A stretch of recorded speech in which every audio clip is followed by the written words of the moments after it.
Selamat pagi, siang, sore, atau malam. Kami dari kelompok 5 11 MIPA 3 akan mempresentasikan tugas kelompok bab 3 mengenai ketenagakerjaan. Soal yang pertama, sebutkan dan jelaskan masalah-masalah ketenagakerjaan yang terdapat di Indonesia. Yang pertama, jumlah angkatan kerja yang tidak seimbang dengan kesempatan kerja. Jumlah penduduk Indonesia yang besar ditambah dengan tingginya laju pertumbuhan penduduk yang seharusnya menjadi pendorong peningkatan kegiatan ekonomi justru menjadi beban bagi pembangunan Indonesia. Tetapi, tingkat pertumbuhan pendudukan tinggi itu tidak diiringi oleh pertumbuhan kesempatan kerja. Ini adalah penyebab utama terjadinya pengangguran. Yang kedua, pengangguran. Jumlah keangkatan kerja yang tidak sebanding dengan kesempatan kerja mengakibatkan tidak semua angkatan kerja dapat diserap oleh lapangan kerja. Yang ketiga, mutu tenaga kerja yang relatif rendah. Rendahnya tingkat pendidikan adalah salah satu faktor yang mempengaruhi mutu tenaga kerja Indonesia. Karena rendahnya tingkat pendidikan menyebabkan tenaga kerja Indonesia minim dalam penguasaan pengetahuan dan teknologi. Akibatnya, jumlah hasil produksi yang dihasilkan rendah, sedangkan biaya produksinya tinggi.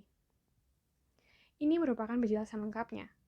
Jumlah angkatan kerja yang tidak seimbang dengan kesempatan kerja. Jumlah penduduk yang besar akan menghasilkan angkatan kerja yang besar pula. Angkatan kerja yang besar, jika dapat dimanfaatkan dengan baik, akan mampu meningkatkan kegiatan perekonomian yang pada akhirnya akan meningkatkan kesejahteraan masyarakat. Namun, hal itu baru dapat dicapai apabila angkatan kerja seluruhnya terserap oleh kesempatan kerja.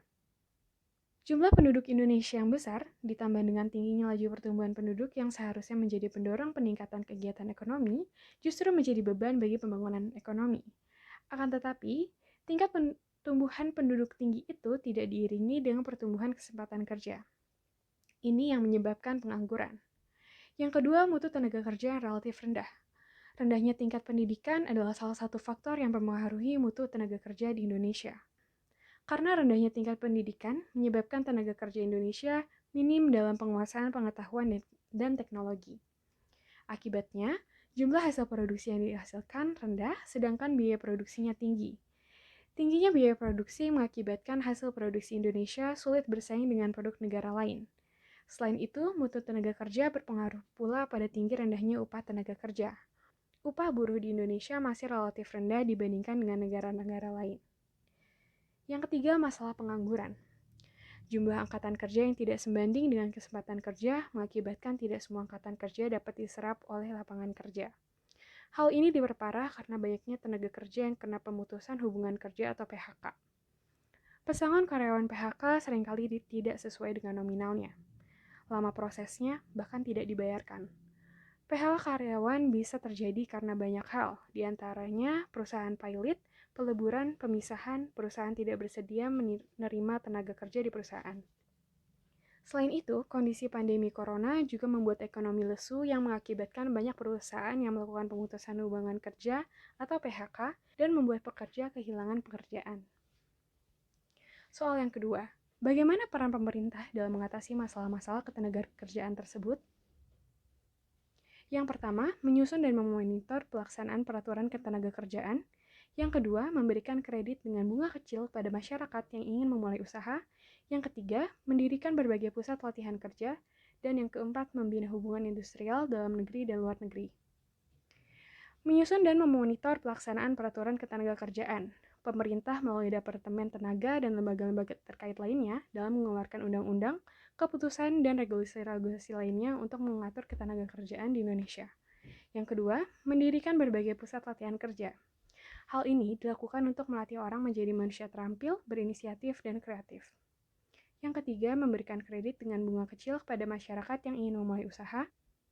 Yang keempat, mengembangkan kesempatan kerja baik dalam negeri dengan transmigrasi dan penciptaan wirausaha baru maupun luar negeri dengan pengiriman tenaga kerja Indonesia. Dan yang kelima, membina hubungan industrial dalam negeri dan luar negeri dengan mendirikan serikat pekerja dan pengusaha. Serikat ini memiliki fungsi untuk mengusahakan kesejahteraan pekerja, menciptakan iklim usaha yang baik, dan membantu menjalin hubungan internasional.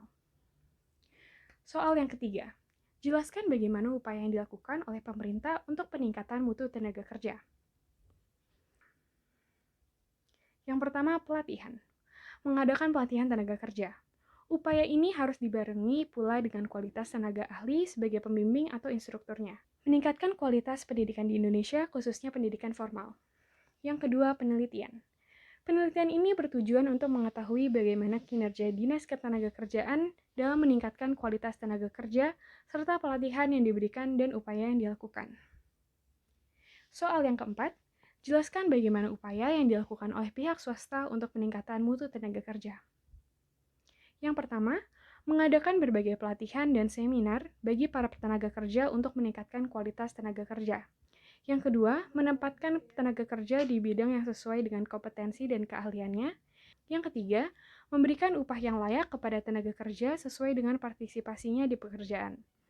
Yang keempat, bekerja sama dengan sekolah atau kampus dan menyediakan kesempatan bagi pelajar dan mahasiswa untuk magang di perusahaan yang bersangkutan agar memiliki keterampilan yang memadai di dunia kerja nantinya. Dan yang kelima, menghapus peraturan yang menghambat tenaga kerja dalam bekerja.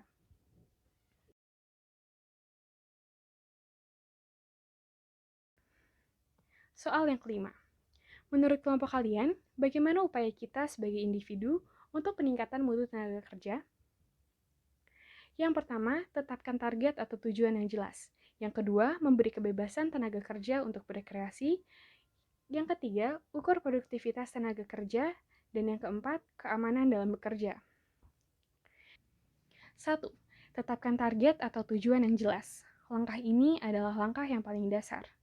Tugas, tolak ukur, target, tenggat waktu, dan upah setiap tenaga kerja harus jelas dan tertulis di dalam kontrak. Yang kedua, memberi kebebasan tenaga kerja untuk berkreasi. Awasi kinerja karyawan dengan wajar, dan beri kebebasan mengatur waktu kerjanya asalkan tidak melebihi tenggat. Cara ini dapat membuat mereka lebih dinamis, produktif, merasa dihargai, dan kepercayaan dirinya meningkat. Yang ketiga, ukur produktivitas tenaga kerja. Jika perusahaan ingin berkembang, harus ada alat ukur produktivitas bagi tenaga kerja. Alat ukur ini tidak hanya berupa angka seperti jam kerja, tetapi juga kepribadian pegawai. Keempat, keamanan dalam bekerja. Beberapa hal yang harus dipertimbangkan pengusaha agar keamanan fisik terjamin bisa dengan, yang pertama, memberikan fasilitas atau peralatan terbaru, yang kedua, kualitas udara di tempat kerja baik, yang ketiga, bangunan tempat bekerja sudah lolos uji kelayakan jika terjadi bencana. Sementara itu, beberapa contoh keamanan secara mental meliputi, yang pertama, merayakan pencapaian tim secara bersama-sama, yang kedua, saling percaya antara pegawai dan pemberi kerja, dan yang ketiga, membuka dialog rutin antara kedua belah pihak untuk kemajuan bersama. Sekian penjelasan mengenai ketenaga kerjaan, terima kasih.